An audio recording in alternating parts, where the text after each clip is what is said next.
ഈ കഴിഞ്ഞ ദിവസങ്ങളിൽ അത്രയും ചാനൽ സിനിമാ പീഡകർ കേരളത്തിൽ വേറൊന്നും സംഭവിക്കുന്നില്ലേ? ചാനലുകൾ ഇപ്പോൾ മാപ്രസിദ്ധീകരണങ്ങളുടെ രീതിയിലേക്ക്, പൈങ്കിളികളുടെ നിലവാരത്തിലേക്ക്, ഇക്കിളിപ്പെടുത്തുന്ന നിലവാരത്തിലേക്ക് താഴ്ന്നിരിക്കുന്നു. സിനിമയിൽ സെൻസർഷിപ്പ് ഇല്ലെങ്കിലും കുഴപ്പമില്ല, ടി വിയിൽ സെൻസർഷിപ്പ് വേണമെന്നാണ്. ഇവർ എത്ര നാൾ സിദ്ദിഖിനെയും എത്ര നാൾ മുകേഷിനെയും വിറ്റ് ജീവിക്കും എന്നുള്ളതാണ് നമ്മുടെ ചോദ്യം. എന്താണ് പത്രധർമ്മം? സ്വദേശാഭിമാനിയുടെ മുതൽ നമ്മൾ പഠിച്ചിട്ടുള്ള പത്രധർമ്മം എന്താണ്? ആ പത്രധർമ്മത്തിൽ നിന്ന് വ്യത്യസ്തമായിട്ടുള്ള ധർമ്മമല്ലേ ഇപ്പോൾ നമ്മൾ ചെയ്തുകൊണ്ടിരിക്കുന്നത്. സിനിമാക്കാർ തിരിച്ച് മാധ്യമപ്രവർത്തകരുടെ കൊള്ളരുതായ്മകൾ എന്ന് പറഞ്ഞു തുടങ്ങും, അന്ന് തീരുകയാണ് പറഞ്ഞത്. കാരണം ഈ പറയുന്ന ദുരവസ്ഥയും ഈ പറയുന്ന പ്രശ്നങ്ങളെല്ലാം മാധ്യമ മേഖലയിലും ഉണ്ട്. സത്യത്തെ മൂടി വയ്ക്കാനാണ് ഇതിൻ്റെ കുഴപ്പം. അതുകൊണ്ടാണ് ഈ സെൻസർഷിപ്പ് വേണമെന്ന് ചോദിച്ചപ്പോൾ ഞാൻ വേണമെന്ന് പറഞ്ഞത്.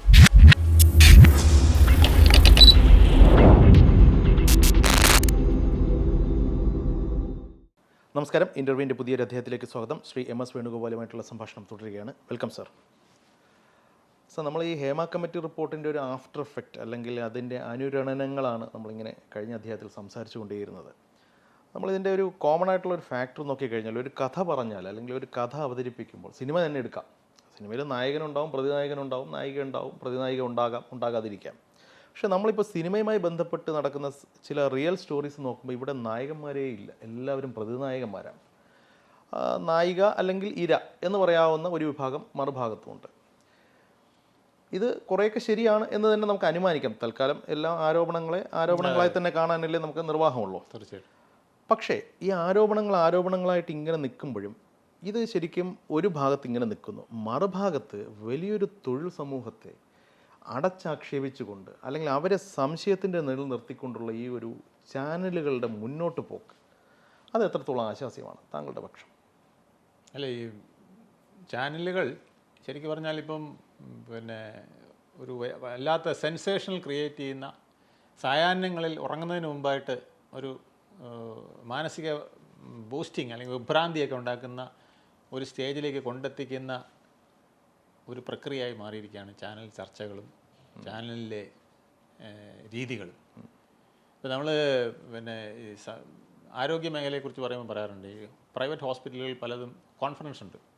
ഈ കോൺഫറൻസിൽ രാവിലെ ചെയ്യുന്നത് രോഗിയുടെ അവസ്ഥ പരിഗണിക്കുകയല്ല, ഇന്ന് എത്ര ടെസ്റ്റുകൾ അവിടെ നടത്തണം, എത്ര പേർക്ക് സർജറി വേണം, എത്ര പേരെ നമ്മൾ ICUവിൽ കയറ്റണം, ICUവിൽ തന്നെ കിടത്തിയേക്കണം, ഇങ്ങനെയുള്ള കാര്യങ്ങളാണ് അവിടെ കോൺഫറൻസ്.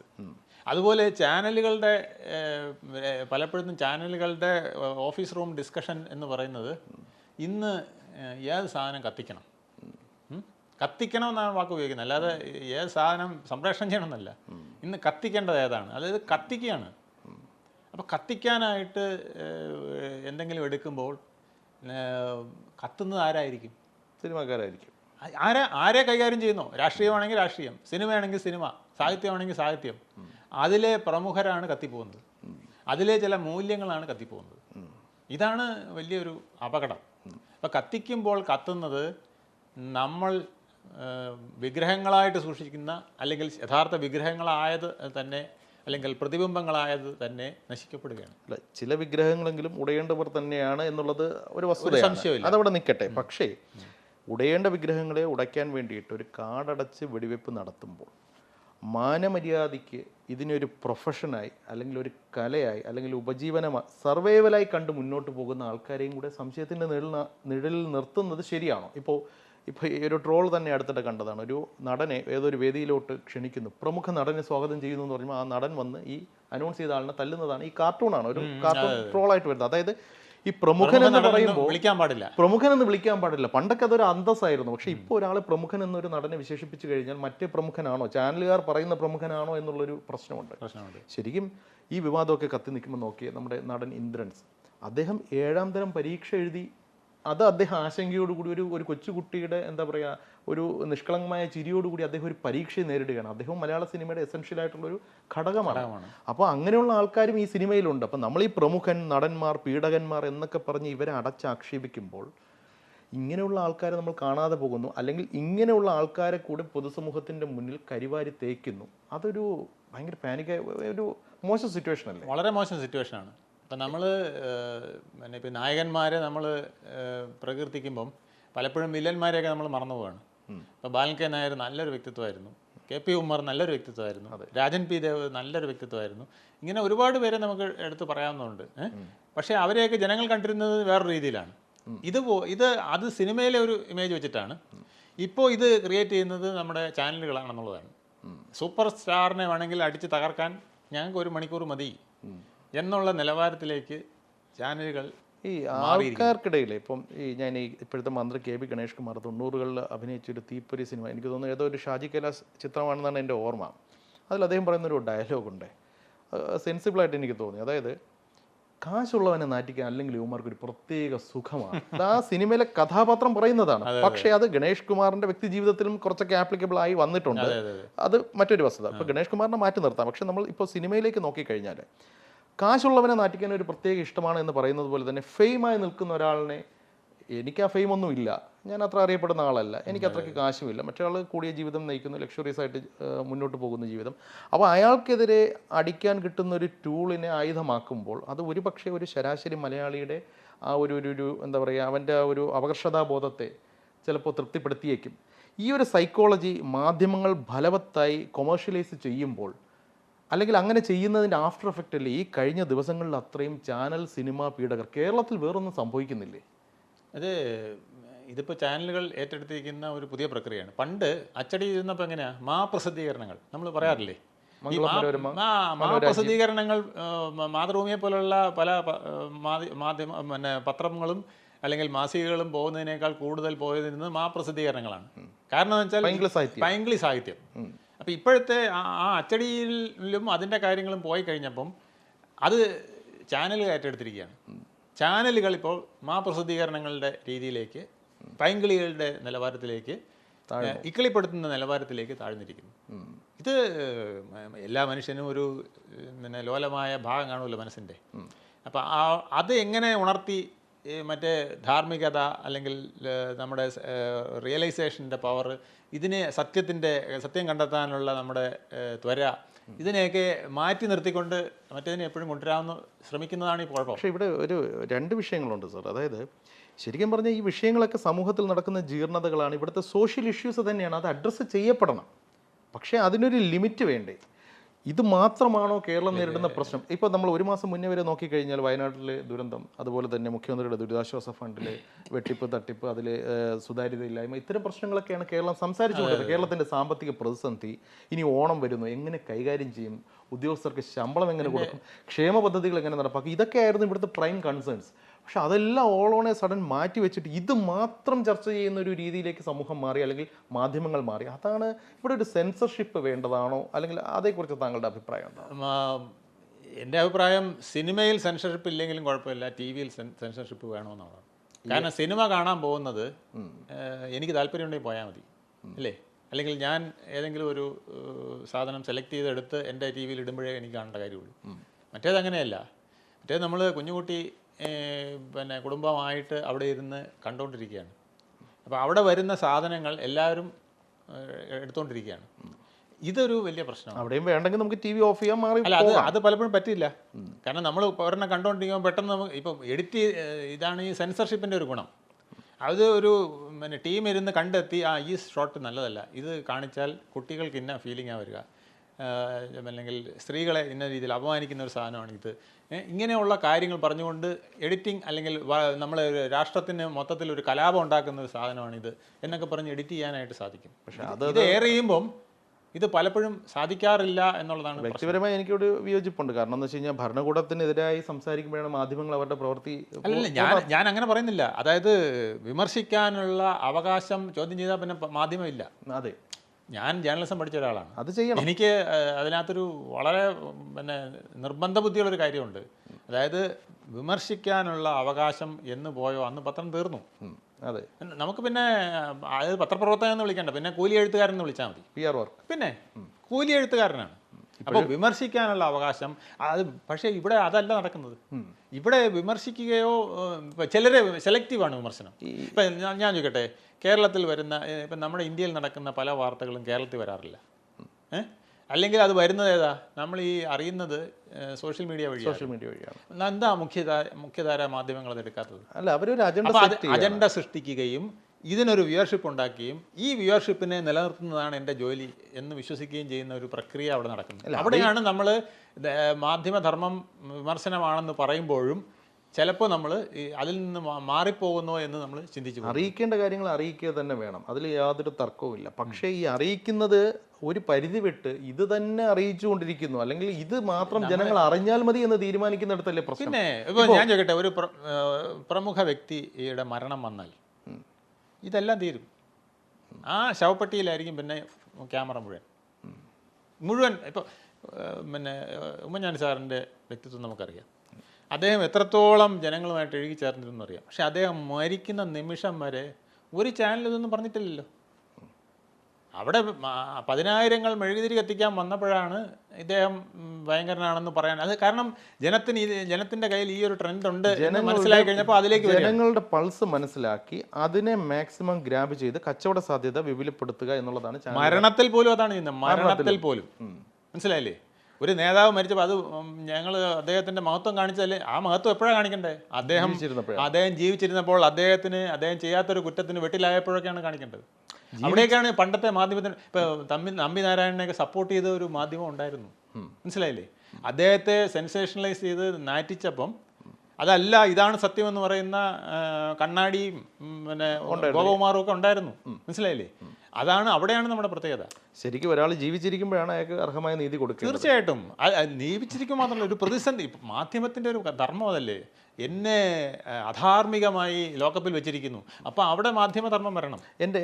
അതിന് പകരം ഞാനൊരു കള്ളനായിരുന്നു പറഞ്ഞുകൊണ്ട് ചിത്രീകരിച്ചുകൊണ്ടിരുന്ന ഞാൻ കുറെ കൂടെ അപാതാളത്തിലാകില്ല. അല്ല, ഞാനിപ്പോൾ കാണുന്നത് ഇപ്പോൾ ചാനലുകൾ തുറന്നു കഴിഞ്ഞാൽ കംപ്ലീറ്റ് ഈ സിനിമാ നടന്മാരെല്ലാം പീഡകന്മാരാണ്. ശരിക്കും എനിക്കതിൽ വിഷമം തോന്നുന്ന ഒരു കാര്യം എന്ന് വെച്ച് കഴിഞ്ഞാൽ, ഇതിനെ സിനിമ എന്ന് പറയുമ്പോൾ എല്ലാവരുടെയും മനസ്സിലേക്ക് വരുന്നത് ലക്ഷൂറിയസ് ആയിട്ടുള്ള ലൈഫ് നയിക്കുന്ന താരങ്ങൾ മാത്രമാണ്. പക്ഷേ ഒരു ദിവസത്തെ 1000 1500 രൂപയുടെ വരുമാനം, അല്ലെങ്കിൽ 200 രൂപയുടെ ബാറ്റ, അല്ലെങ്കിൽ ഡ്രൈവർ പണിക്ക് പോകുമ്പോൾ, അല്ലെങ്കിൽ തുന്നൽക്കാരനായിട്ട് അവിടെ നിൽക്കുമ്പോൾ, അല്ലെങ്കിൽ ആ സെറ്റിൽ വെള്ളം സ്ഥിരമായി സപ്ലൈ ചെയ്യുമ്പോൾ ചായ കൊടുക്കാൻ നിൽക്കുന്ന, ഇങ്ങനെയുള്ള ഈ ഒരു ഇൻഡസ്ട്രിയെ ഡിപ്പെൻഡ് ചെയ്ത് നിൽക്കുന്ന ആയിരക്കണക്കിന് ആൾക്കാർ, ഈ ലക്ഷങ്ങളും കോടികളൊക്കെ വാങ്ങിക്കുന്ന താരങ്ങളുടെ എണ്ണം വിരലിലെണ്ണാവുന്നതേ ഉണ്ടാവത്തുള്ളൂ. പക്ഷേ ബഹുഭൂരിപക്ഷം വരുന്ന ആൾക്കാരും സാധാരണക്കാരായ ആൾക്കാർ. ഇനി ഈവൻ കലാകാരന്മാരുടെ കാര്യം തന്നെ എടുത്തു കഴിഞ്ഞാൽ, അവസാന കാലഘട്ടത്തിൽ മരുന്ന് വാങ്ങാൻ പോലും കാശില്ലാതെ അവശരായിട്ടുള്ള ഒരുപാട് കലാകാരന്മാരുണ്ട്. നമ്മൾ വർഷങ്ങളായി 10 15 20 അതിൽ കൂടുതലും വർഷങ്ങളായി ചാനലിൽ വെള്ളിത്തിരയിൽ കാണുന്ന ആൾക്കാർ പോലും അവസാന കാലങ്ങളിൽ കഷ്ടപ്പെട്ട വാർത്തകൾ നമ്മൾ കണ്ടിട്ടുണ്ട്.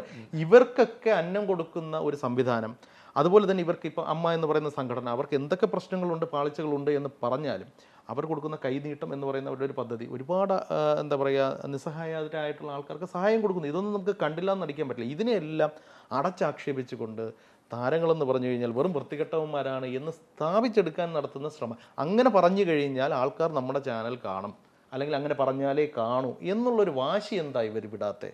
കച്ചവടം തന്നെയാണ് അൾട്ടിമേറ്റ് ആയിട്ടുള്ളത്. കച്ചവടം തന്നെയാണ്. അതായത് ഇപ്പോൾ റേറ്റിംഗ് വന്നല്ലോ, ഈ റേറ്റിംഗ് നോക്കിയാണ് ഇപ്പം പരസ്യം കൊടുക്കുന്നത്. പരസ്യമില്ലെങ്കിൽ ഇതൊന്നും ഇപ്പം തന്നെ നഷ്ടത്തിലാണ് പല ചാനലുകളും. ഇവിടെ ഒരു 3 ചാനലിൽ കൂടുതലൊന്നും വിജയിക്കുമെന്ന് എനിക്ക് തോന്നുന്നില്ല. പക്ഷേ നമുക്ക് 30ഓളം ചാനലുകൾ കിടക്കുകയില്ലേ. അപ്പോൾ ഇതെങ്ങനെ പോകുന്നു എന്നുള്ളത് നമ്മൾ ആലോചിക്കേണ്ടതാണ്. ഇത് ഇപ്പം റേറ്റിങ്ങിന് വേണ്ടിയുള്ള മത്സരമാണ്. റേറ്റിംഗ് എന്ന് പറയുന്നത് എന്താണ്? വ്യൂവർഷിപ്പിലാണ് വരുന്നത്. ഈ അടുത്തിടെ 24, അതുപോലെ തന്നെ ശ്രീകണ്ഠൻ നായർ നേതൃത്വം നൽകുന്ന 24ഉം, അതുപോലെ തന്നെ ഡോക്ടർ അരുൺകുമാർ ലീഡ് ചെയ്യുന്ന റിപ്പോർട്ടർ ചാനൽ, ഇവർ രണ്ടുപേരും കൂടെ ഈ റേറ്റിംഗിൽ ഒന്നാമത് വരാനായിട്ട് ഒരു അതിശക്തമായൊരു മത്സരം നടക്കുന്നുണ്ട്. ഏഷ്യാനെറ്റാണ് കുറേയധികം വർഷങ്ങളായി, അല്ലെങ്കിൽ ഡേ 1 കുത്തക അവർക്കായിരുന്നു. അവരെ ബീറ്റ് ചെയ്ത് പുറത്ത് ഇവർ മുന്നേറിയ കഥകളൊക്കെ ഇപ്പോൾ വരുന്നു. ഇപ്പോൾ വീണ്ടും മാറിയൊക്കെ വരുന്നു. എനിക്ക് തോന്നുന്നു ഈ സോഫ്റ്റ് സെൻറ്റിമെൻറ്റ്സ്, ഇത്തരത്തിലുള്ള മൃദുല വികാരങ്ങൾ തൊട്ടുണർത്തുന്ന വാർത്തകളെ, ഇപ്പോൾ ഷിരൂരിലുള്ള അർജുൻ്റെ അപകടം, അല്ലെങ്കിൽ വയനാട് ഉരുൾപൊട്ടൽ, ഇത്തരം വിഷയങ്ങളൊക്കെ എടുത്ത് നമ്മളാണ് ഇതിൻ്റെ എല്ലാം കാര്യങ്ങൾ നിയന്ത്രിക്കുന്നത് എന്ന് പൊതുസമൂഹത്തിന് മുന്നിൽ സ്ഥാപിച്ചെടുത്തുകൊണ്ട് വണ്ടി ഓടിക്കുക, അതൊരു ഈ പോസിറ്റീവായും കാണാം. അതിന് നല്ല മെറിറ്റ് ഉണ്ട്. പക്ഷേ ഇത്തരത്തിലുള്ള വ്യക്തിഹത്യ, സിനിമാ താരങ്ങൾ മുഴുവൻ പ്രശ്നക്കാരാണ്, അല്ലെങ്കിൽ ഒരു ഇൻഡസ്ട്രി മുഴുവൻ കുഴപ്പമാണ് എന്നൊക്കെ പറയുന്നതിലുള്ളൊരു ധാർമ്മികതയുടെ പ്രശ്നമുണ്ട്. അതിൽ ഈ നമ്മളൊരു പത്രപ്രവർത്തകൻ്റെ ധർമ്മം നമ്മൾ പറയുമ്പോൾ ബ്ലാക്ക് ആൻഡ് വൈറ്റും നമ്മൾ പറയുമല്ലോ, കറുപ്പും വെളുപ്പും കാണിക്കണം. അപ്പോൾ നമ്മളിപ്പോൾ ഇവിടെ ഇപ്പോൾ കറുപ്പ് മാത്രമേ കാണിക്കുള്ളൂ, കറുപ്പിനെ സ്പേസ് ഉള്ളൂ. അപ്പോൾ ജനങ്ങൾ അന്താളിച്ചു പോവുകയാണ്. ഇന്നലെ കണ്ടത് മുഴുവൻ കറുപ്പ്, ഇന്ന് കാണുന്നതും കറുപ്പ്, നാളെ കാണുന്നതും കറുപ്പ്. ഇങ്ങനെ ആകുമ്പോൾ നമ്മൾ വരണ്ടു പോവുകയാണ്. ഇതിൻ്റെ ഫലമായിട്ട് എന്ത് പറ്റുന്നറിയാമോ? നല്ല നടന്മാർ അസ്തമിച്ചു പോകും, നല്ല രാഷ്ട്രീയക്കാരൻ അസ്തമിച്ചു. ഇപ്പം ഞാൻ ചോദിക്കട്ടെ, മാർക്സിസ്റ്റ് പാർട്ടിയെക്കുറിച്ച് അടച്ച് ആക്ഷേപിക്കാറുണ്ട്. മാർക്സിസ്റ്റ് പാർട്ടിയിൽ എത്ര നല്ല ലീഡേഴ്സ് ഉണ്ടെന്ന് നമുക്കറിയാം. നല്ല ഒരുപാട് പേരുണ്ട്. നമുക്ക് ഇപ്പോഴും രോമാഞ്ചം കൊള്ളാവുന്ന വ്യക്തിത്വങ്ങൾ അവിടെ ഉണ്ട്. പക്ഷെ അവരെ പൊങ്ങാൻ അനുവദിക്കില്ല. അതിൻ്റെ ഒരു ഘടകം പാർട്ടി മാത്രമല്ല, ഈ മാധ്യമങ്ങൾക്കുണ്ട്. ഈ മാധ്യമങ്ങൾ അവരെ പൊക്കിക്കൊണ്ടുവരണ്ടേ? അയാളെ തഴഞ്ഞത് ശരിയായില്ല എന്ന് ഏതെങ്കിലും മാധ്യമം പറയുന്നുണ്ടോ ഇപ്പം? അയാളെ അല്ലേ ഇവിടെ MP ആക്കേണ്ടിയിരുന്നത് എന്ന് അങ്ങനെയുള്ള അജണ്ടയൊന്നും ആരും സെറ്റ് ചെയ്യും. അങ്ങനെയുള്ള അജണ്ടകൾ, പോസിറ്റീവ് അജണ്ടകൾ ഇപ്പോൾ അതില്ല. ഇത് വരും എപ്പോഴെന്ന് വെച്ചാൽ, പണ്ട് പിണറായി വിജയൻ അച്യുതാനന്ദൻ ദ്വന്ദ്വ യുദ്ധം നടന്നപ്പം അത് റിപ്പോർട്ട് ചെയ്താൽ റേറ്റിംഗ് ഉണ്ടെന്ന് കണ്ടുകൊണ്ട് അതിൽ അപ്പുറം ഇപ്പുറവും പറഞ്ഞുകൊണ്ട് തമ്മിൽ തെല്ലിച്ച് ആ ഒരു, അല്ലെങ്കിൽ അതിനകത്ത് ഗ്രൂപ്പിസം ഉണ്ടെന്ന് വരുത്തി തീർത്ത്, ഇല്ലെങ്കിലും ഗ്രൂപ്പിസം ഉണ്ടായിക്കളെ. ഇപ്പോൾ സുരേഷ് ഗോപിയുടെ കാര്യം എടുക്കാം. സുരേഷ് ഗോപി ഈ അടുത്തിടെ മാധ്യമപ്രവർത്തകരോട് തട്ടിക്കയറിയതിനോട് വ്യക്തിപരമായി എനിക്ക് വിയോജിപ്പുണ്ട്. അദ്ദേഹത്തിൻ്റെ പ്രവർത്തികളും വാക്കുകളിലൊക്കെ ഒരുപാട് പോരായ്മകളും പരിമിതികളും ഉണ്ട്. അത് അംഗീകരിക്കുമ്പോഴും അദ്ദേഹം ചോദിച്ച ഒരു ചോദ്യം പ്രസക്തമാണ്. നിങ്ങൾ തീറ്റ ഉണ്ടാക്കാനാണ് വന്നിരിക്കുന്നത് എന്ന് പറയുന്നൊരു കാര്യമുണ്ട്. എല്ലായിടത്തും കൊണ്ടുവന്ന് മൈക്ക് വെച്ചിട്ട് ജോലിയുടെ ഭാഗമാണെങ്കിൽ പോലും ഇൻറ്റൻഷനലി ഒരു വിവാദം സൃഷ്ടിച്ചെടുത്ത് അതിൽ കൂടെ ഒരു കുത്തിത്തിരിപ്പ്. അത് ഞാൻ മുഖ്യമന്ത്രി പിണറായി വിജയൻ സാറിൻ്റെ കൂടെ ഒത്തിരി പ്രാവശ്യം മീറ്റിങ്ങുകൾക്കും അതിനൊക്കെ അദ്ദേഹത്തിൻ്റെ മീറ്റിങ്ങൾ അറേഞ്ച് ചെയ്യുന്നതായിരുന്നു എൻ്റെ ഒരു പ്രധാനപ്പെട്ട ജോലി ഞാൻ സർക്കാരിലിരുന്ന സമയത്ത്. അപ്പം ഞാൻ കണ്ടിട്ടുള്ള ഒരു കാര്യം എന്ന് വെച്ചാൽ, അദ്ദേഹത്തിന് ഈ മൈക്ക് കൊണ്ട് വയ്ക്കുമ്പോഴത്തെ പ്രശ്നം അറിയാമോ? ഈ മീറ്റിങ്ങിന് മുമ്പ് പുള്ളി വളരെ ഫോക്കസ്ഡാണ്. മീറ്റിങ്ങിന് മുമ്പ് അദ്ദേഹം ആ വിഷയം മാത്രം ചിന്തിച്ചുകൊണ്ടാണ് പോകുന്നത്. ആ മീറ്റിംഗ് എങ്ങനെ വിജയിപ്പിക്കണം, ഈ മീറ്റിംഗ് ഇത്ര നന്നായിട്ട് കണ്ടക്ട് ചെയ്യുന്ന ഒരു പൊളിറ്റീഷ്യനെ ഞാൻ കണ്ടിട്ടില്ല. അതിൻ്റെ ഔട്ട്കം ഉണ്ടാകുന്നവരെ അവിടെ നിന്ന് അത് ശരിയാക്കിയിട്ടേ വരുള്ളൂ. അപ്പോൾ അതിന് പോകുന്നതിനിടയ്ക്ക് ഈ മൈക്കും കൊണ്ട് വരുമ്പം അദ്ദേഹം തട്ടി മാറ്റിക്കളയും. ഒരു ഇൻട്രൂഡറെ അദ്ദേഹം ചിലപ്പോൾ കടക്ക് പുറത്തെന്നൊക്കെ പറയുന്നത് അങ്ങനെയാണ്, മനസ്സിലായില്ലേ? അത് വരുന്നത് എന്തുകൊണ്ടെന്നറിയാമോ? അവസരോചിതമല്ലാതെ നമ്മുടെ മാധ്യമപ്രവർത്തകർ, അത് പ്രത്യേകിച്ച് ഈ പിള്ളേർ, നമ്മുടെ ഇപ്പോഴത്തെ വന്നിരിക്കുന്ന വേറെ പ്രശ്നമാണ് ഈ പൈസ ഇപ്പം ചാനലുകൾക്ക് പൈസ ഇല്ലല്ലോ. അതുകൊണ്ട് ട്രെയിനി ആയിട്ട് കുറേ പേരെ അങ്ങ് വയ്ക്കും.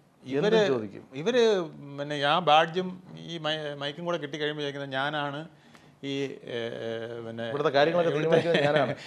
ഇവിടുത്തെ അരുൺ ഷൗറി ഞാനാണെന്നുള്ള രീതിയിലാണ് ഇവർ പഠിച്ചു വെച്ചിരിക്കുന്ന ചില വ്യക്തിത്വങ്ങളുണ്ടല്ലോ, നാഷണൽ ഇന്റർനാഷണൽ ലെവലിലുള്ള സാറന്മാർ പഠിപ്പിച്ച ആ ഫിഗറുകളൊക്കെ ആയിട്ട് സ്വയം അങ്ങ് ഞാനാണെന്ന് വിചാരിച്ചുകൊണ്ട് വായ്ത്തൊന്നൊക്കെ ചോദിക്കും.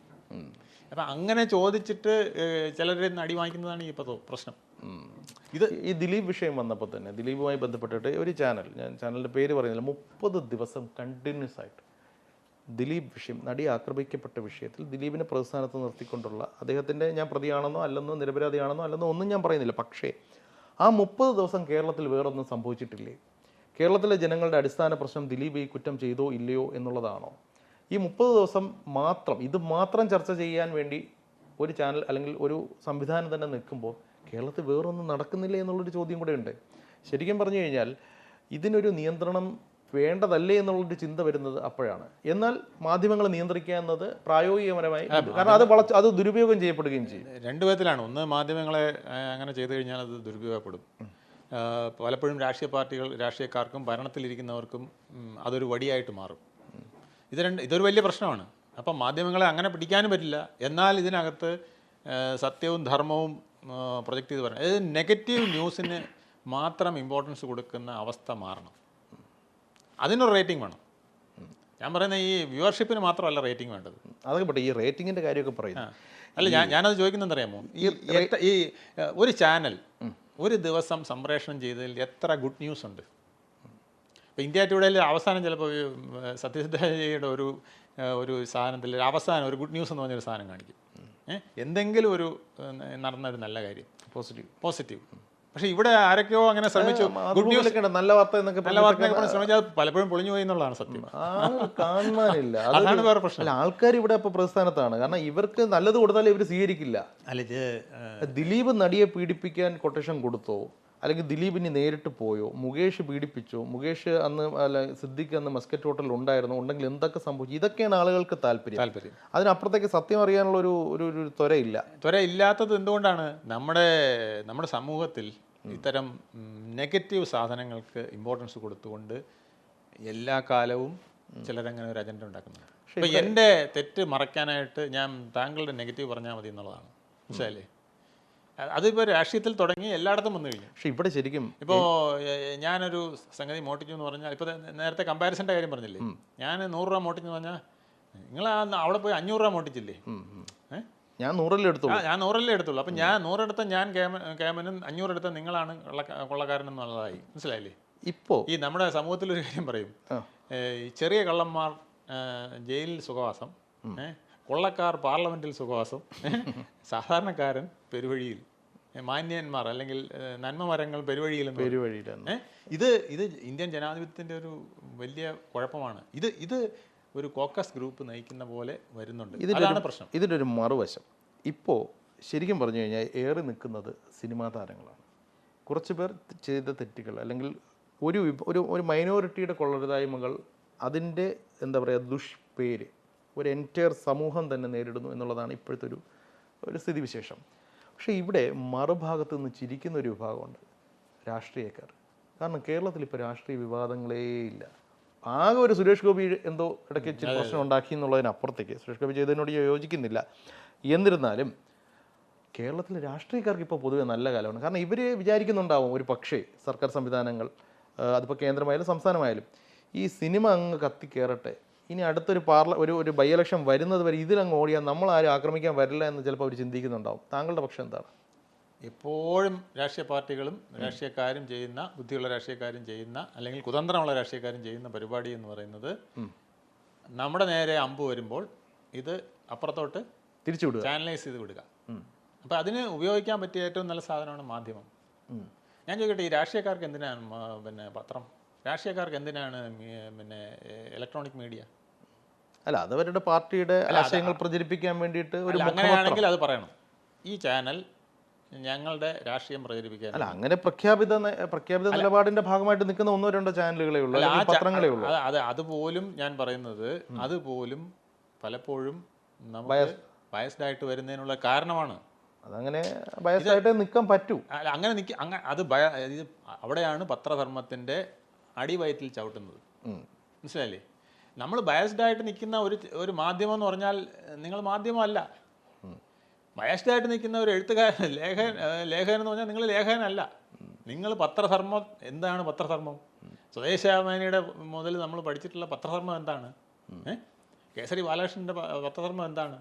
ആ പത്രധർമ്മത്തിൽ നിന്ന് വ്യത്യസ്തമായിട്ടുള്ള ധർമ്മമല്ലേ ഇപ്പോൾ നമ്മൾ ചെയ്തുകൊണ്ടിരിക്കുന്നത്.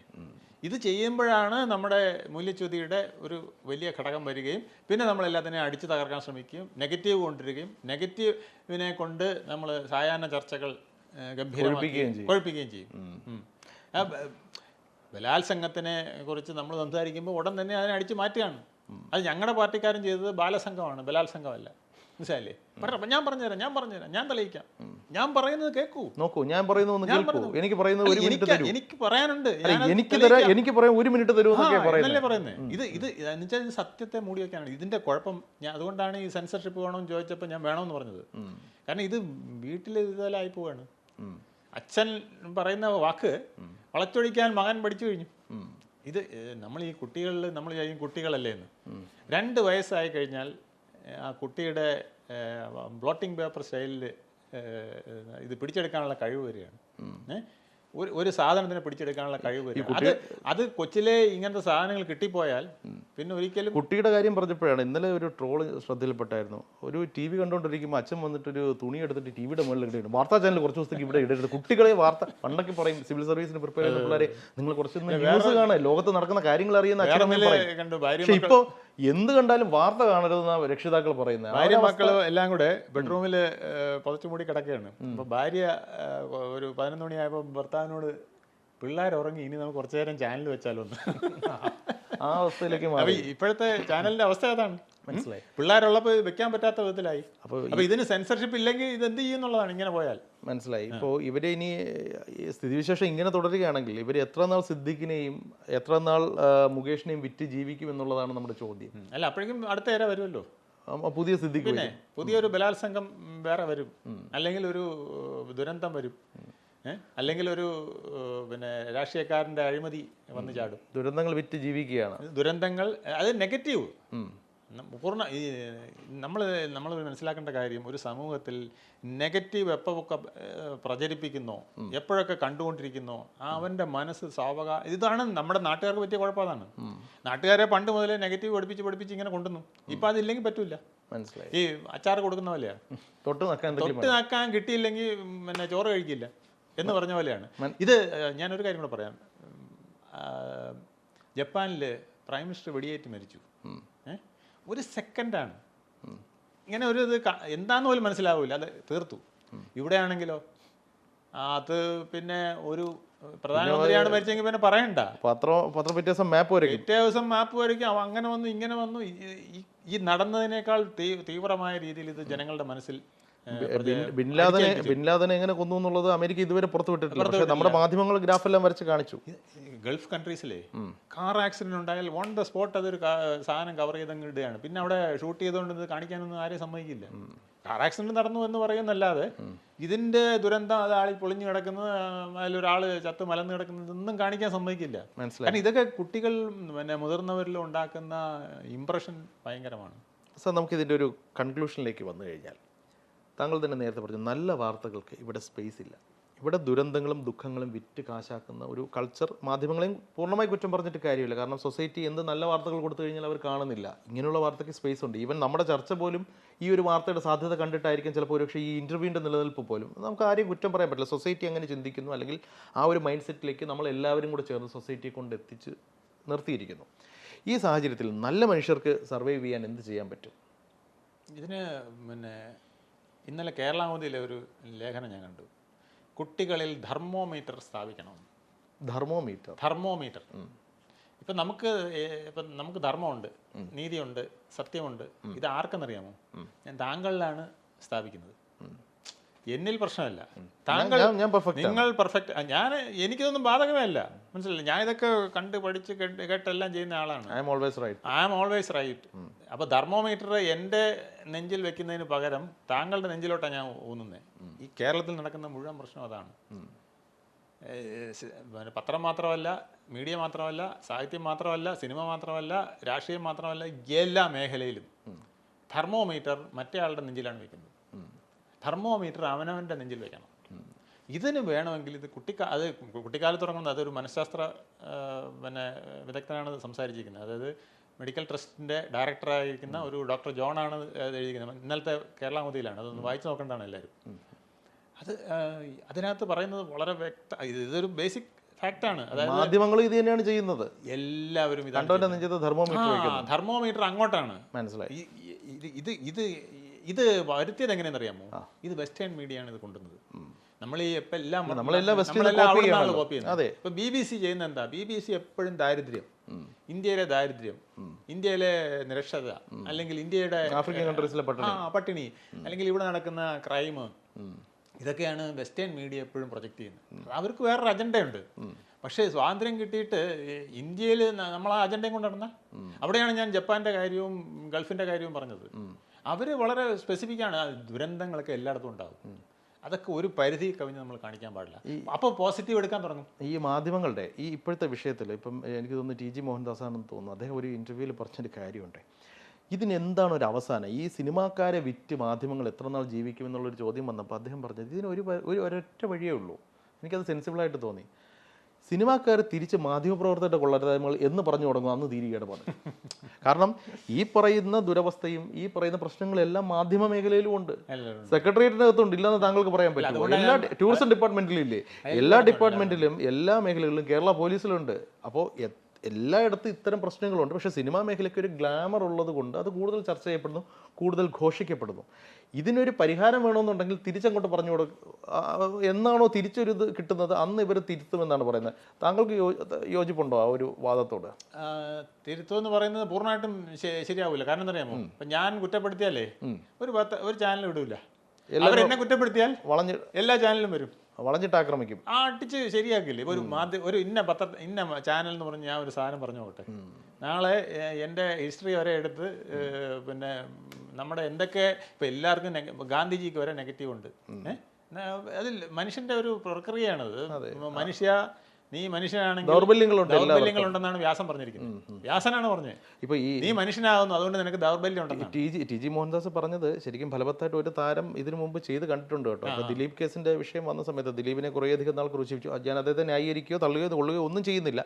പക്ഷേ ദിലീപ് വിഷയം ഓവറായിട്ട് നമ്മൾ സെൻസേഷണലിസം കൊണ്ടുവന്നു എന്നുള്ളത് ഒരു യാഥാർത്ഥ്യമാണ്.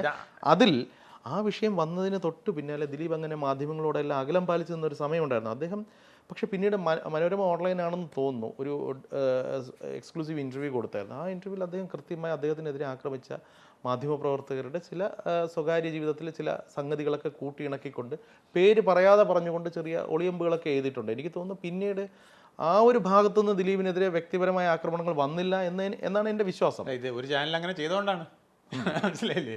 ഒരു ചാനൽ അങ്ങനെ മുതിർന്നുകൊണ്ടാണ്.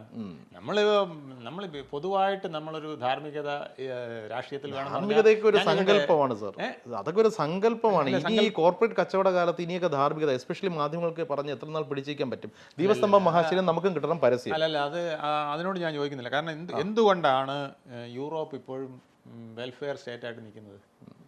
കുറച്ച് ധാർമ്മികത ഉണ്ട്. അതായത് നിങ്ങൾക്കൊരു പ്രശ്നം വന്നാൽ പോലീസ് സ്റ്റേഷനിൽ ചെന്നാൽ അവിടെ ഒരു നീതി നിങ്ങൾക്ക് കിട്ടും, മനസ്സിലായില്ലേ?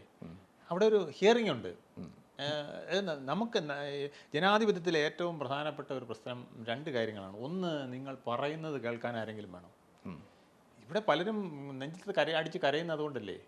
കാരണം പോലീസ് സ്റ്റേഷനിൽ ചെന്നാൽ രക്ഷയില്ല, വില്ലേജ് ഓഫീസിൽ ചെന്നാൽ രക്ഷയില്ല, പാർട്ടി ഓഫീസിൽ ചെന്നാൽ രക്ഷയില്ല, മാധ്യമത്തിൽ ചെന്നാൽ രക്ഷയില്ല. മാധ്യമത്തിൽ ചിലരെടുക്കുന്നുണ്ട്. അതായത് ഈ പറഞ്ഞ പോലെ സെൻസേഷനിലാണ് ഇത്. ഇവരുടെ ഈ കരച്ചിൽ ഇന്ന് എനിക്ക് വിൽക്കാമെന്ന് വന്നാൽ കത്തിക്കാൻ പറ്റുമെങ്കിൽ എടുക്കും, കത്തിക്കില്ലെങ്കിൽ പിന്നെ വിടത്തും.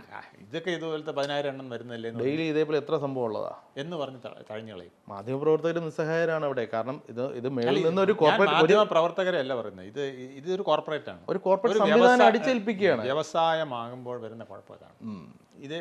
ഇപ്പം സോഷ്യൽ മീഡിയയിൽ ഇത് വരും. സോഷ്യൽ മീഡിയയിൽ എല്ലാവരും ഇപ്പൊ ഒരു മൊബൈൽ ഫോണുള്ള ആർക്കും പിന്നെ സോഷ്യൽ മീഡിയയിൽ മിടുക്കനാണെങ്കിൽ ഷൈൻ ചെയ്യാം. ഇത് മാറി ഇതൊരു കുത്തകയുടെ കയ്യിലേക്ക് വരുന്ന ഒരു നിയമവ്യവസ്ഥയും ഇതിന് കുറെ ചട്ടക്കൂടുകളൊക്കെ വന്നു കഴിഞ്ഞാൽ ഇതങ്ങ് പോയി, മനസ്സിലായി. ഈ ഓപ്പൺനെസ് അങ്ങ് പോകും. പിന്നെ മറ്റേതിന്റെ അതേ അവസ്ഥയിലേക്ക് ഇത് മാറും. മനസ്സിലായി. ഇതിന്റെ അവസാനം ഒരു ചോദ്യം ചോദിച്ച് നമുക്ക് അവസാനിപ്പിക്കാം. വിഷയങ്ങൾ ഇങ്ങനെയൊക്കെ സങ്കീർണമാണ്. ഇവിടെ എന്താണ് ചോദ്യം എന്താണെന്ന് വ്യക്തമാണ്, പക്ഷേ ഉത്തരം എന്താണെന്ന് ചോദിച്ചു കഴിഞ്ഞാൽ അറിയത്തില്ല. അതുകൊണ്ട് തന്നെ താങ്കളോട് ചോദിക്കുകയാണ്, താങ്കൾക്ക് ഇനി ഒരു ഉത്തരം ഉണ്ടോ എന്ന് അറിയത്തില്ലല്ലോ. പൂച്ചയ്ക്ക് ആരും മണി കെട്ടും. ഈ ഒരു വിഷയത്തിന് എന്താ ഒരു പരിഹാരം? പൂച്ചയ്ക്ക് മണി കെട്ടാൻ ഇതിന് ഇപ്പം ചില മേഖലകളിൽ നമുക്ക് വേറൊരാളെ കൊണ്ട് മണി കെട്ടിക്കാൻ പറ്റില്ല. പൂച്ച സ്വയം കെട്ടണം. പൂച്ച സ്വയം കെട്ടിയേ പറ്റൂ. അതായത് അല്ല, അതിന് പിന്നെ ഈ പറഞ്ഞ വിധത്തിൽ നിൽക്കുന്ന കുറച്ച് പിന്നെ മീഡിയകൾ ഉണ്ടാകണം. അതായത് റിയൽ സ്റ്റോറി ചെയ്യുന്ന ചിലരുണ്ടാവണം. ഇപ്പോൾ പിന്നെ നമ്മുടെ സന്തോഷ് ജോർജ് കുളങ്ങര, അദ്ദേഹം ഒരു രംഗത്ത് നിരന്തരമായി പിടിച്ചു നിന്ന് അവസാനം ഇപ്പോൾ നഷ്ടത്തിൽ പോയി അവസാനം ലാഭത്തിലായില്ലേ. അപ്പോൾ നല്ലത് ജനങ്ങൾ സ്വീകരിക്കും, നല്ലത് കൊടുത്താൽ സ്വീകരിക്കും എന്നുള്ളത് സന്തോഷ് ജോർജ് കുളങ്ങര പ്രൂവ് ചെയ്തു അല്ലേ. പരസ്യം വാങ്ങില്ല എന്നുള്ളൊരു നിലപാട് അദ്ദേഹം എടുത്തു. എത്ര പേർക്ക് അത് പറ്റും? അത് പറ്റണം. കാരണം ഇത് നമുക്ക് പരസ്യം വാങ്ങിക്കുന്നതിന് കുഴപ്പമില്ല. പരസ്യം വാങ്ങിക്കുന്നത് ഇതിൻ്റെ ഒരു ബേസ് ആവരുത്, നമ്മൾ ചെയ്യുന്ന വർക്കിൻ്റെ ബേസ് ആവരുത്. ഇപ്പം നമ്മളൊരു സിനിമ എടുക്കുന്നു, ആ സിനിമയുടെ കഥ പിന്നെ അതിൻ്റെ പരസ്യക്കാരനാണ് നിശ്ചയിക്കുന്നെങ്കിൽ പോയില്ലേ. ഒരു കഥ എഴുതുന്നു, നമ്മൾ MT വാസു എന്ന ഒരു കഥ എഴുതുന്നു. ആ കഥ എഴുതുന്നതിന് ഒരാൾ തുക കൊടുക്കാമെന്ന് പറയുകയാണ്. അതിനനുസരിച്ച് അദ്ദേഹം കഥ എഴുതിയാൽ പോയി. ഇത് അദ്ദേഹത്തിൻ്റെ ആത്മസംതൃപ്തിക്ക് ആത്മനിർവൃതിക്കും വേണ്ടി അദ്ദേഹം മനസ്സിൻ്റെ അടിത്തട്ടിൽ നിർത്തുന്ന ഒരു സാധനമായി വരുമ്പോഴാണ് അതിനകത്ത് മൂല്യം വരുന്നത് അല്ലേ. മനസ്സിലായി. അപ്പം അങ്ങനെ നമ്മുടെ വിതിൻ ദ ഗ്രൂപ്പ് റീവാമ്പിംഗ് വരണം. ചാനലുകൾക്കിടയിൽ ഒരു ധാർമ്മിക ബോധം ഉണ്ടാകണം. തെർമോമീറ്റർ നമ്മുടെ ഉള്ളിൽ വെക്കണം. ചാനലുകാർ വെക്കണം. കേൾക്കാൻ സുഖമുണ്ട്, നടക്കില്ല എന്നുള്ളത് അത്ര എളുപ്പത്തിൽ നടക്കുമെന്ന് തോന്നുന്നില്ല. ഞാൻ ചോദിക്കട്ടെ, മറ്റൊരു രാജ്യത്ത് നടക്കുന്നത് എന്താ ഇവിടെ? അതാണ് എനിക്ക് മനസ്സിലാവാത്തത്. അമേരിക്കയിൽ ചെയ്യാം, പിന്നെ അല്ലെങ്കിൽ പിന്നെ അമേരിക്ക വിട്, നമുക്ക് വേണമെങ്കിൽ ഈ സ്കാൻഡിനേവിയൻ കൺട്രീസ് എടുക്കാം. നമ്മൾ ഹാപ്പിനെസ്സിൻ്റെ സ്ഥലമാണ്, അവിടെ നടക്കുന്നുണ്ട്. ജപ്പാനിൽ ഇത് നടക്കുന്നുണ്ട്. നമ്മൾ ഏകാധിപത്യ രാഷ്ട്രം എന്ന് പറയുന്ന UAE നടക്കുന്നുണ്ട്. അവിടെയൊക്കെ നല്ല കാര്യങ്ങൾക്ക് അവർ പ്രൊമോഷൻ കൊടുക്കുന്നുണ്ട്. അതുകൊണ്ടാണ് ആ സ്റ്റേറ്റ് അങ്ങനെ നിൽക്കുന്നത്. അവിടെ നമ്മുടെ പിള്ളേരെ ഓടുന്നത് എന്താ? 2.5 ലക്ഷം കുട്ടികൾ ഓരോ വർഷവും പൊയ്ക്കൊണ്ടിരിക്കുക എന്ന് പറയുന്നു. നമുക്ക് 3 ലക്ഷം പേരാ സ്കൂളിൽ ചേരുന്നത്, അതിൽ 2.5 ലക്ഷം പേരും പ്രീഡിഗ്രി കഴിഞ്ഞിട്ട് പൊയ്ക്കൊണ്ടിരിക്കുക. എന്തുകൊണ്ടാണ്? അവർക്ക് അവരുടെ ഒരു പിന്നെ നൈസർഗികമായ ഒരു ടാലൻറ്റ് ഇവിടെ പ്രദർശിപ്പിക്കാൻ പറ്റുന്നില്ല. അതിനെ അംഗീകരിക്കാൻ ആളില്ല. നമ്മൾ അവാർഡുകളെല്ലാം അങ്ങനെയാണ്. ഇത് തന്നെ വലിയൊരു കുഴപ്പമാണ്. നമ്മൾ അവാർഡുകൾ അനർഹർക്ക് കൊടുക്കുകയാണ്, പത്മശ്രീ അനർഹർക്ക് കൊടുക്കുകയാണ്, അല്ലേ? അല്ലെങ്കിൽ കേരളശ്രീ അനർഹർക്ക് കൊടുക്കുകയാണ്. അപ്പം അങ്ങനെ വരുമ്പോൾ, അല്ലെങ്കിൽ പോലീസ് മെഡൽ പലപ്പോഴും കിട്ടുന്നത് രണ്ടുപേര് നല്ലവൻ കാണും, ബാക്കി പലതും കെട്ടതായിരിക്കും. ഇപ്പം ഇങ്ങനെ വരുമ്പോൾ ഈ തെർമോമീറ്റർ വർക്ക് ചെയ്യാതാവും. മനസ്സിലായി. ഒരിടത്തും തെർമോമീറ്റർ വർക്ക് ചെയ്യില്ല. അപ്പോൾ തെർമോമീറ്റർ വർക്ക് ചെയ്യണമെങ്കിൽ വിതിൻ ദ സിസ്റ്റം ആദ്യം എന്നിൽ വേണമെന്ന് ഞാൻ വിചാരിക്കുകയും, എൻ്റെ കൂട്ടുകാരിൽ വേണമെന്ന്, അല്ലെങ്കിൽ എൻ്റെ വർക്ക് ഫോഴ്സിൽ വേണമെന്നോ, അല്ലെങ്കിൽ എൻ്റെ സഹപ്രവർത്തകരിൽ വേണമെന്നോ നമ്മൾ ചിന്തിക്കുകയും, നമ്മളെല്ലാവരും അത്തരം ഗ്രൂപ്പുകൾ ഉണ്ടാകും. അത് സത്സംഗം എന്ന് പറയും. മനസ്സിലായി. പണ്ടത്തെ സത്സംഗം ഉണ്ടല്ലോ, ഈ സത്സംഗങ്ങൾ പിന്നെ യാഥാർത്ഥ്യമാക്കണം. ആ സത്സംഗങ്ങൾ എല്ലാ മേഖലയിലും വരണം. രാഷ്ട്രീയത്തിൽ വരണം. ഇപ്പം തെറ്റ് കാണിക്കുന്ന രാഷ്ട്രീയക്കാരൻ എല്ലായിടത്തും വരുമെന്നേ. ഇപ്പം മഹാഭാരത കഥ എന്താണ്? മഹാഭാരത കഥയിൽ പറയുന്നത് ഈ പിന്നെ അധർമ്മം ചെയ്യുന്നവരുടെ എണ്ണം കൂടുതലാണ്, 100. ധർമ്മം ചെയ്യുന്നവരുടെ എണ്ണം 5. ഇത് തമ്മിലുള്ള ഫൈറ്റ് ഇങ്ങനെ നടന്നുകൊണ്ടിരിക്കും. ഈ ഫൈറ്റിൽ അവസാനം അധർമ്മത്തെ തോൽപ്പിച്ച് ധർമ്മം ജയിക്കുന്നതാണ് ലോകത്തിൻ്റെ ഒരു കീഴ്വഴക്കം. മനസ്സിലായി സാർ പോയിന്റ്. ഇത് നമ്മുടെ മീഡിയയിലും ഇതിലും വരണം. അതിന് ആര് കത്രിക വയ്ക്കും എന്നുള്ളതാണ്. ഈ സെൻസർഷിപ്പ് വിതിൻ ദ സ്ഥാപനത്തിൽ വരണോ, അതോ വേറൊരു എക്സ്റ്റേണൽ ബോഡിയുടെ എക്സ്പേർട്ട് നിഷ്പക്ഷമായത് വന്ന് ഈ കത്രിക വയ്ക്കണോ എന്നുള്ളതാണ് പ്രശ്നം. ഏതായാലും നമുക്ക് നോക്കാം. തെർമോമീറ്റർ ഏതൊക്കെ മാധ്യമങ്ങളാണ് സ്വയം ഘടിപ്പിക്കുക എന്നുള്ളത് നമുക്ക് കാത്തിരുന്ന് കാണാം. നന്ദി.